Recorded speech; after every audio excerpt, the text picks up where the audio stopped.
काबा में पाई गई 360 मूर्तियां जिन्हें सऊदी अरब छुपा कर रखने की कोशिश कर रहा था।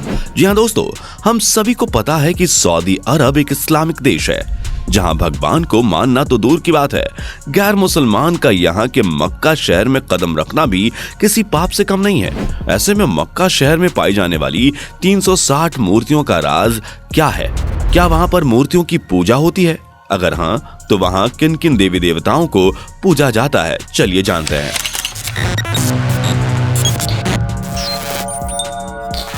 दोस्तों, एक समय था जब पूरी पृथ्वी पर सिर्फ और सिर्फ सनातन धर्म ही अस्तित्व में था।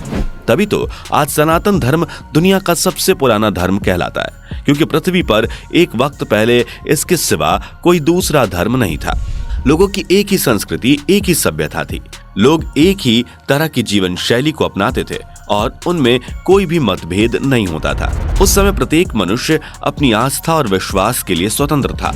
उसके मन में दूसरों के प्रति कोई ईर्ष्या, द्वेष और कपट नहीं था। हर कोई एक दूसरे की मदद करने के लिए खड़ा रहता था। लेकिन फिर समाज सुधार के नाम पर कुछ नई विचारधाराओं ने दुनिया में कदम रखा, जो आगे चलकर धर्म में बदल गईं, जैसे कि यहूदी, बौद्ध, ईसाई आदि, जो कि अलग अलग समय पर अलग अलग स्थानों पर बने। यहाँ तक तो फिर भी सब कुछ ठीक था, लेकिन जैसे ही 6वीं शताब्दी में इस्लाम का उदय हुआ, उसके बाद विश्व की शांति पूरी तरह से डगमगाने लगी। जहाँ संसार अब तक शांति से चल रहा था, हर कोई अपनी आस्था, अपने विश्वास के आधार पर अपनी जिंदगी जी रहा था, वहीं इस्लाम धर्म में कट्टरपंथी सोच फैलनी शुरू हो गई। यहाँ तक कि मूर्ति पूजन का ऐसा विरोध किया कि आज इस्लाम धर्म के लिए मूर्ति पूजन किसी अपराध से कम नहीं है। इस्लाम का उदय सबसे पहले अरब के देशों में हुआ और वहीं से इस्लाम पूरी दुनिया में फैला। लेकिन एक सवाल जो अभी भी बना हुआ है कि आखिर इस्लाम के आने से पहले अरब की क्या स्थिति थी? वहां के लोग किस तरह की जीवन शैली जी रहे थे? वहां कैसी व्यवस्थाएं थी? लोगों की सोच कैसी थी? और सबसे अहम बात कि वहां की संस्कृति कैसी थी?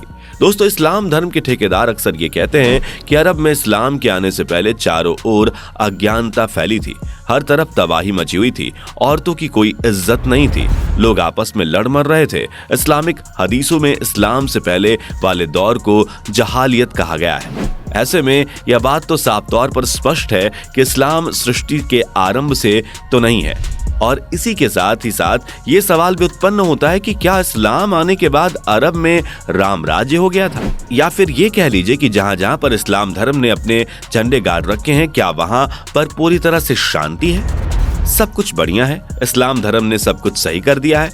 अब इस बारे में हम तो कुछ नहीं बोलेंगे, लेकिन आपका उन देशों के बारे में क्या कहना है जहां सिर्फ और सिर्फ इस्लाम धर्म के हिसाब से ही चीजें चल रही हैं? अपना जवाब हमें कमेंट में जरूर दीजिएगा, क्योंकि अगर हम इतिहास के पन्नों को खोलकर देखें तो कई सारे ऐसे दस्तावेज हैं जिनमें यह पाया गया है कि अरब में इस्लाम से पहले वैदिक सनातन धर्म हुआ करता था। वहां 360 से भी ज्यादा देवी देवताओं की मूर्तियां थी, जिनमें प्रमुख देवता हवन, सीरियन चंद्र देवी और उज्जा जैसे प्रमुख देवी देवता मौजूद थे।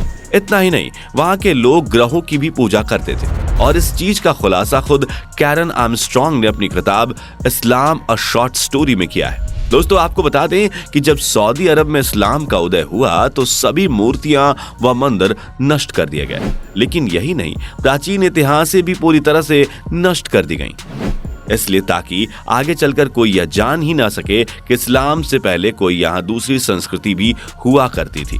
और अगर आपको इस चीज पर संदेह है तो भारत का ही हाल देख लीजिए, जहां अंग्रेजों ने भले ही हमें लूटा, लेकिन मुसलमानों ने तो भारत की धर्म और संस्कृति पर चोट पहुंचाई, मंदिरों को तोड़ा था, लोगों को इस्लाम धर्म अपनाने पर मजबूर किया था। ऐसे में जो लोग दूसरे देश में आकर इस तरह की चीजें कर सकते हैं, वो भला अपने यहाँ के इतिहास को क्यों नहीं मिटाएंगे? इस्लाम की बुनियाद ही आतंक पर कायम है। यही वजह है कि जहां जहां इस्लाम है वहां वहां अशांति है।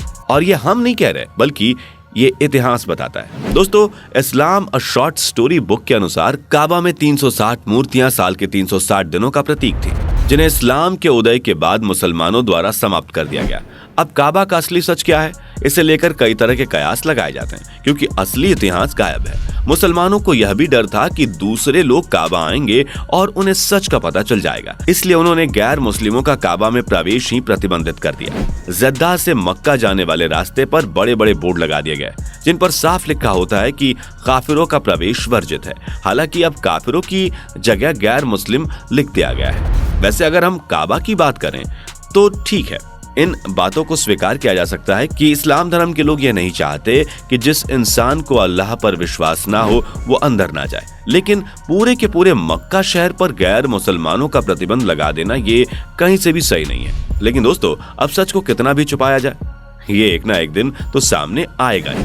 अगर सबूतों की बात करें तो पहले ही अरब की धरती पर 8000 साल पुराना मंदिर निकला था, जो कि आर्कियोलॉजिकल खुदाई के दौरान निकला था, और इस मंदिर में कुछ मूर्तियां, हवन कुंड तथा प्राचीन शहर के निशान भी प्राप्त हुए थे। इसके अलावा कुछ महीनों पहले ही मिस्र में 2 सूर्य मंदिर निकले थे। अब इससे भी ये बात स्पष्ट तौर पर सामने आती है कि सनातन धर्म अलग अलग रूपों में पूरी दुनिया में फैला हुआ है। दोस्तों, इस्लामिक जानकारियों के अनुसार इस्लाम निराकार ईश्वर पर विश्वास करता है। वेदों के अनुसार निराकार ईश्वर प्रकृति के कण-कण में व्याप्त है। हालांकि साकार ईश्वर की पूजा आस्था पर निर्भर करती है, परंतु जिस प्रकार इस्लाम धर्म के अनुयायी मूर्ति पूजा का विरोध करते हैं वह पूरी तरह से गलत है, क्योंकि एक तरफ उन्होंने काबा में मौजूद 360 मूर्तियां तोड़ डाली, और यही नहीं बल्कि भारत सहित विश्व के अनेक देशों में जहां कहीं भी इस्लाम पहुंचा वहां आतंक फैला और मूर्तियां तोड़ी गई। परंतु दोस्तों, मुसलमान भी कुछ कम नहीं है। तभी तो मक्का के काबा में हजरे अस्वद नाम का एक काला पत्थर मौजूद है, जो हर मुसलमान के लिए उतना ही पवित्र है जितना एक भक्त के लिए उसके देवता की मूर्ति। तभी तो हज यात्रा के दौरान ही हर एक हाजी ये कोशिश करता है कि वो इस काले पत्थर का दर्शन कर सके, हो सके तो उसे चूमे। अब सवाल उठता है कि क्या ये मूर्ति पूजा नहीं है? और इतना ही नहीं दोस्तों, प्रत्येक मुस्लिम अपने मकान या दुकान में काबा की तस्वीर रखता है। क्या ये अंधा विश्वास नहीं है? क्योंकि तस्वीरों और मूर्तियों में ज्यादा फर्क नहीं होता, पर फिर भी तस्वीरों को ईश्वरीय मानने वाले लोग मूर्तियों को तोड़ते हैं, जो कि सिवाय झूठ और धोखे के कुछ और नहीं है। यहाँ हम ये नहीं कह रहे कि इस्लाम धर्म गलत है, सभी मुसलमानों को हटा देना चाहिए वगैरह वगैरह। हम तो सिर्फ इतना कहना चाह रहे हैं कि इस्लाम धर्म को अपने धर्म को ऊंचा उठाने के लिए किसी भी दूसरे धर्म को नीचा नहीं गिराना चाहिए, फिर चाहे वो अपनी बातों से हो या फिर कारनामों से। जिस पर आप क्या कहना चाहेंगे कमेंट करके जरूर बताएं, और इस तरह की वीडियोस को देखते रहने के लिए इस चैनल को लाइक, शेयर और सब्सक्राइब करना बिल्कुल भी ना भूलें। धन्यवाद। दोस्तों, आपको स्क्रीन पर 2 और वीडियोस दिखाई दे रही हैं, जिसे देखने के लिए स्क्रीन पर क्लिक करें।